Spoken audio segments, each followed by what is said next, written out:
we literally had to run to craft service and the medic, and everybody we could possibly find, we were like, ice, we need ice. And we would just ice their backs and their wrists the entire in between the takes so they wouldn't pass out. And so they looked fresh and they all looked pretty good, especially. Vegas in June. Vegas in June.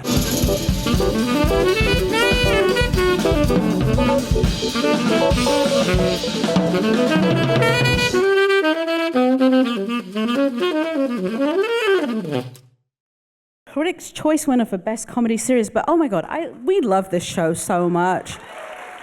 And how great.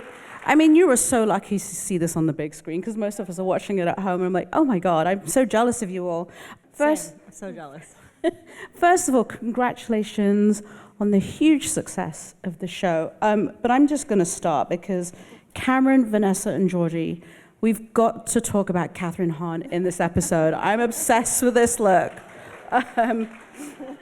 Can we just start like the conversations that you had about how she would look in Vegas and like the inspirations and putting that look together? Start with it, Cameron. Okay. Well, thanks for this question because it's something that we like to talk about. There's that motto, what happens in Vegas stays in Vegas. And so we were like, okay, well, Maya Mason, if she went to Vegas, she's already outrageous in how she dresses.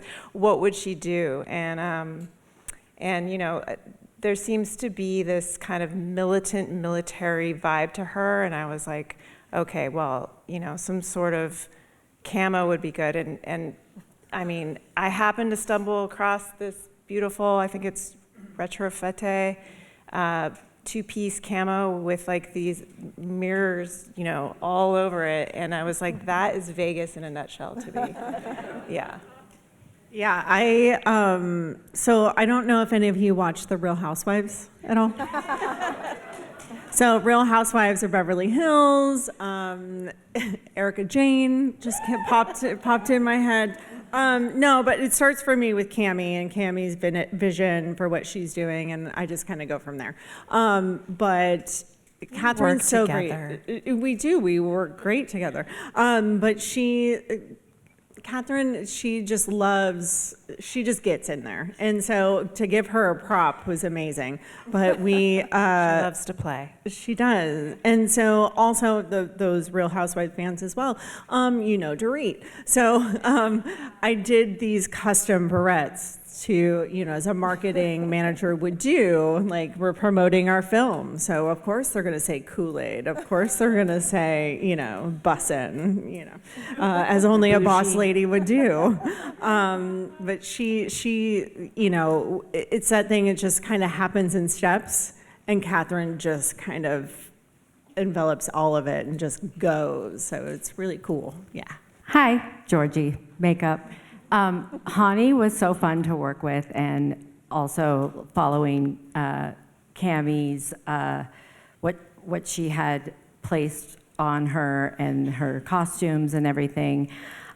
We couldn't go too crazy because her hair was really loud and her costumes were really severe.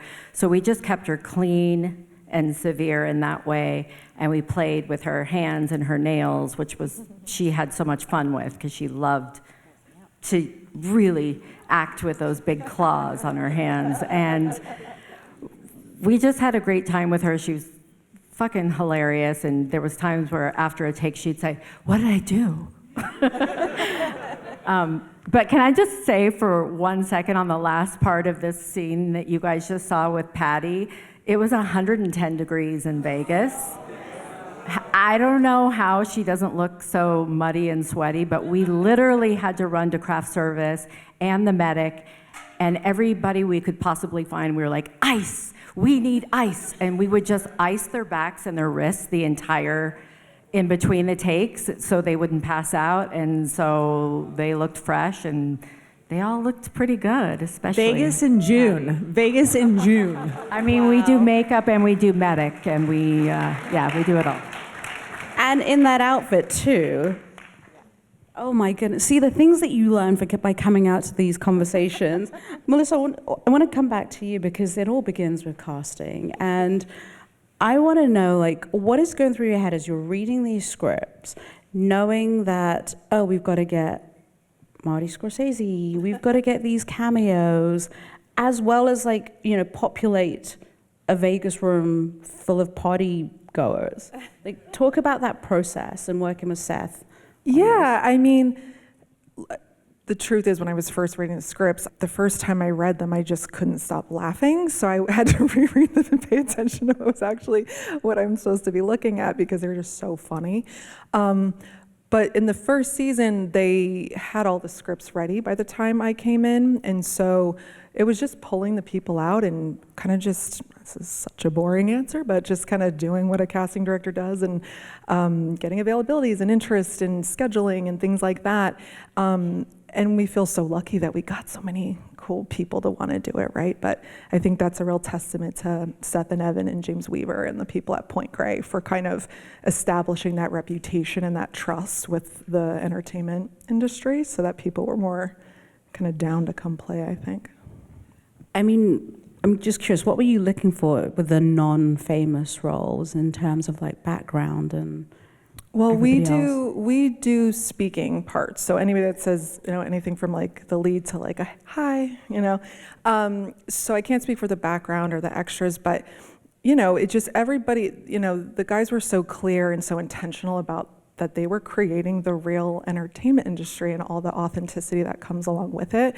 And so it was really just finding people that were authentically themselves in that way, right? Or could contribute in that way. And it's from the cameos down to the co-stars. I love that. But, you know, props to casting because, you know, without you, we wouldn't have an incredible show too. Thank you. Thank you. Eric, what an incredible job you did with editing this show. I mean, first of all,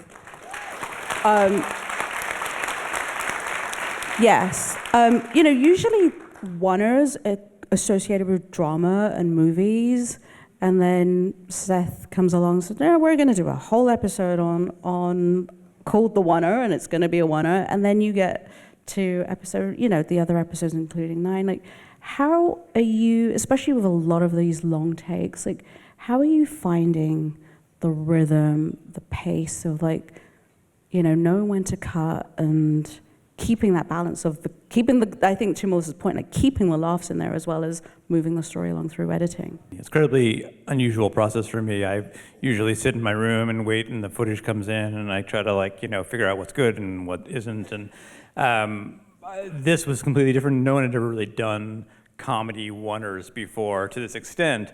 And so early on in the process, Seth was like, I mean, it kind of makes the most sense for you to be on set. And I was like, yeah, that kind of does make the most sense. And so, you know, normally when you're editing a comedy scene, there's like, you know, you put the scene together, and there's like, you know, 8 or 10 jokes written in the scene. And eventually you kind of live with the scene for a bit, and you're like, okay, here are the two or three jokes that like are like good jokes, but not amazing jokes. So let's cut them out and see, oh, look, all the other jokes now are singing. Like the real, like, best jokes are really like living. And so my job essentially was to be on set and project my mind forward like 6 months to when I would be in the editing room, like sick of a joke, you know, and then be like, oh, wow, okay. In the moment, run up to Seth and Evan and be like, guys, I know this joke is good, but is it that good? Should we try a version without the joke? And it was terrifying because, you know, Seth and Evan are much funnier than me. And they, you know, like I kept imagining in my mind, like at some point Seth would turn and be like, you know, like, did you star in Pineapple Express? And I'd be like, no, I didn't star in Pineapple Express, I'm sorry. But he, to his credit, he was just like so open, and like he was like, no, you're doing the thing that I want you to be doing. And he'd be like, yes, let's cut this joke, let's lose this, you know, let's like trim this walk because it's feeling a little bit long. And so essentially my job was to watch the scenes as they were shooting them and just start compressing them. So, you know, we did every scene like about like 15 to 20 times roughly. And by the like 5th time or the 6th time, we started like trimming and cutting and compressing, and then by like the 10th time, it was starting to be like, okay, this is actually a scene you'd want to watch, and then by like the 15th time, it was like, okay, this is actually really entertaining and funny, and then usually like we kept shooting until we got like one past the peak, you know, like we'd always be like, oh, that one was less good than the previous one, okay, we should stop, we should move on. And that was our rhythm. As you're live editing, are you sitting there just in hysterics? Because I mean, we're all sitting here watching the show, like crying, laughing. What is your response as you're getting? I mean, my most of my response is like white knuckle terror, you know, because like normally my job is to like fix a scene if it's not working, and I knew that like I wouldn't be able to really do that once we were done shooting, you know. So like I'm mostly just sitting there hyperventilating, and I realized that like, you know, the biggest danger of my job was that like my brain was in one gear. It was like in like condense, trim, like make everything like faster and like, because like, you know, in general faster is funnier. But there were a couple of moments, I remember very clearly, there was one episode called The Pediatric Oncologist where Seth goes to an event with a bunch of doctors, and it's one of my favorite episodes. But there's this sort of scene early on in the episode when there's this long walk and talk where he's meeting these doctors, and there's this moment at the end where there's like 3 or 4 seconds of just kind of like they ran out of dialogue and it was like silence before the camera like pans to like a new thing. And I remember like going up to Seth and being like, okay, if you speed up your walk by 10%, we can get those 3 or 4 seconds out. And he's like, bro, that moment is a story point. Like they're awkward. He's feeling uncomfortable. Like, and I'm like, oh yeah, I knew that. Yeah, totally. But like my brain was just in this like condensed crush mode. So that was I had to like kind of like adjust a little bit as we went along. I love it. See, we love all these editing stories. Coming back to you, Cameron, talk about crafting Matt's look as the head of Continental Studios, and like, what was the inspiration? What was the collaboration with Seth of like, what didn't he want versus, you know, when you're coming up with ideas, it's like, oh, this works, this doesn't work. Yeah, so Seth and I had discussions initially before we started prep on season 1. I've worked with him on quite a few projects. He always has some idea, like how he wants his character, you know, like inspiration of like how he wants his character to look. And so when we initially discussed it, it was like, he's like, I want him like always in a suit. You know, at first it was like very simple. He's always in a suit. And then we would have another discussion or text chain, and it was like double-breasted suits. And then we started talking about tone and color. And then I was like, well, okay, well, if you have some suits, you know, bring them in and we'll take a look at them just to you know, because I just wanted to see, because the way he, you know, seems very relaxed, you know, when you meet Seth. He's just kind of has a chill vibe to him. And, you know, and his suits too, like they have the life of their own, like, you know, kind of have their own personality. And so, you know, I just started looking at kind of the craftsmanship of it all. And then I started taking my own ideas of like, you know, old Hollywood head of a, you know, a studio, and started looking, you know, more at like the suiting, you know, where it's very gentleman. It's, you know, it's like always, you know, a little more high-waisted, or you know, there's just a structure to it that's like a little more refined and finessed in, you know, old suiting. And so we just kind of brought some of those ideas in with kind of the new kind of modern relaxed shoulders. And so yeah, anyways, we just started bringing some suits in, and then the tones were very specific to Julie Berghoff, who is our production designer, to her designs and Claire Kaufman of, you know, all the sets and stuff inside the actual Continental Studios. And so we were like, you know, we keep calling it our capsule.